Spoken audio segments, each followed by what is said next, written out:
Hey guys, today's video is all about teaching our dogs the very basics in lead walking. So what tends to happen is we pop our dogs on lead, we take them straight outside for a walk and we try to train while we're walking them, okay? And that's often far too big of a jump for most dogs. What we need to do to begin with is teach our dogs where the value zone is. Okay, we need to teach them where we want them to be walking and what is expected of them, and this often starts in really small bite-sized chunks. So what I'm going to do today is start teaching you how you can teach your dog where the value zone is and where you would like them to walk. So this isn't for Obedience Hill, guys. This is for you pet owners that would just like a little bit more slack on that lead. Okay, so what we need to start off with is teaching our dogs where the value zone is. Okay, so where it is valuable to be when you're walking on a lead and things like that. Okay, so what we want to start off with is no lead. Okay, that sometimes just makes things more complicated. Okay, so no lead. And then you're going to think about where your value zone is. So for me, it's a small little square here. So anytime Marty is in that small little square, I will reward him. Okay, so we're going to spend some time teaching our dogs where the value is, okay, when we're stood in this position. Okay, so I'm going to have Marty with me. And then what I'm going to do is let him know where that position is. So I'm going to lure him into that position, and then I'm just going to simply reward him for being there. Okay, I'm not going to start off dashing into a walk. I want him to really know that being in that position is amazing first. Okay, so I'm going to lure him back.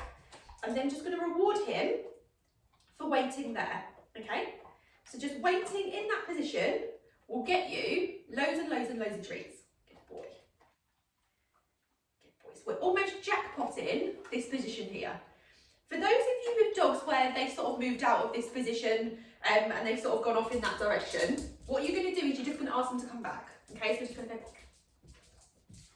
good boy, well done, good lad. And again, I'm just going to reward them for just waiting in that position. Good boy, well done, good boy.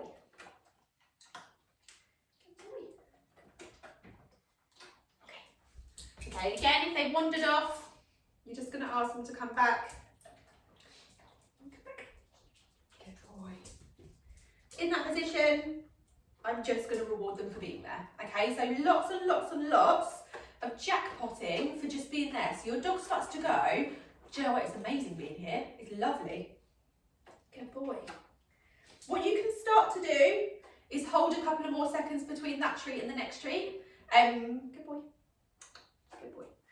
So that they start to hold that position for a little bit longer, so they don't expect the treat to come to them straight away. So you can start with holding it a little bit and then rewarding them. Good boy. Good boy. Okay, so we've done loads and loads and loads of that. We've done it in the living room, we've done it in the kitchen, we've done it in the garden. We've just spent time going. When I ask you to come back, I'm just going to reward you loads for being next to my side. Okay, so they start going, Joel, being next to you is absolutely amazing. What we can then start to do is we can then start to add in some steps. Okay, so what we're going to start to do, small amounts of steps first. Okay, try not to go charging off from 5-6 steps forward. Okay, every step you're going to stop and you're going to reward them for remaining in that zone. Okay, if they come out of their zone, again, just ask them to come back and reward them for being back, and then start adding in those steps again. Okay, so it's really, really, really small baby steps. Okay, so we're going to ask Marty, you can come back. Good boy. So he's in my zone, I'm going to reward him, and then we're just going to walk. Good boy. And I'm going to reward him every step or two for remaining in that zone. Good boy. Good boy. Good boy. Good boy. Good boy. Okay, little bit by little bit, what you can start to do is add in more steps. So I'm going to go, good boy. Can I take a couple more steps, good boy, before I reward you the next time? Good boy. Good boy. Okay, can I get a little bit further? Good boy. Can I get a little bit further? Good boy. And so on. Okay, so you're just seeing, if you can start to increase those steps, good boy, before you reward your dog the next time. Okay, so increasing the steps little bit by little bit. Notice where my hand position is. Okay, my hand position is here, in line with sort of like my hip and my stomach. My position as I'm walking him is not there doing that. okay? Because the minute your food is gone, they're going to be gone, okay? So you want your hand nice and high so it just becomes a nice little hand position to hold. So our back cue is nice hand hold, our walking cue is nice hand hold, okay? Good boy. Okay, so every bit of that, we're asking them to come here with a nice high hand. We're rewarding them down, bringing that hand back up again. And then as we walk, we're walking, rewarding them down, bringing the hand back up again, okay? Every step of the way. Okay, so once your dog's able to do that around different rooms in the house, so can they do it from the living room to the kitchen? Can they do it if you've got a nice long hallway? Can they do it around the house quite nicely with you being able to increase those steps before you reward them the next time? Once your dog is able to do that, can you do it in the garden? Okay, can you do it around the garden, up and down if you've got any patio or anything like that, okay? Can you do it in the garden? Once your dog is able to do it around the house and in the garden, what you're then going to do is add your lead.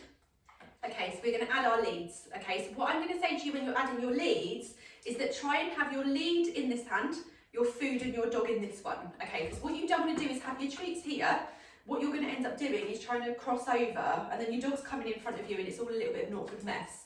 Okay, so try and have your treats, lead comes across you, nice and loose, so that it's not tripping us up. We're not trying to control our dog through it. All of our control becomes from our verbal and our hand signals, okay? This is here for an emergency, not to control our dogs while we're walking, okay? So what we're going to start to do is that on the lead, we're going to go back to a little bit of reinforcing our zone, and then what you're going to start to do again is you're going to add your steps. Okay, so I'm going to go reinforcement zone. Good boy. And then what I'm going to start to do is add in my steps again. So I'm going to start to go, can you take steps? Good boy. Can you take some steps? Good boy. Good boy. You'll notice this is no different to what I was doing before. All I'm now doing is holding onto a lead that actually isn't doing a lot of work. Okay, so this lead actually isn't having any involvement in this training whatsoever. As I said, it becomes an emergency for if I need it, okay? Good boy. And again, start to increase those steps. Good boy. Ooh. Got it. Good boy. Good boy. Good boy. Okay, absolutely no different, just adding in a lead. Okay, so what you can then start to do is, once you've got it, that you can walk around the house off the lead, and you can walk around the house on the lead. Can you walk around the garden on the lead? Okay, once you can do that, what you can then start doing is having a little look at doing this outside. Okay, can you walk up and down the front of your house? Can you walk along the driveway? Can you walk along little bits of the roadway? Okay, pick little spots on your walk to try and practice this. And as your dog gets better at this, what you can start doing is elongate the time that you do it for. Okay, so what you'll then start ending up with is a dog that can just walk really nicely on a lead in that nice little value zone, because we've taught them what is expected of us and we've taught them where it is that we want them to walk.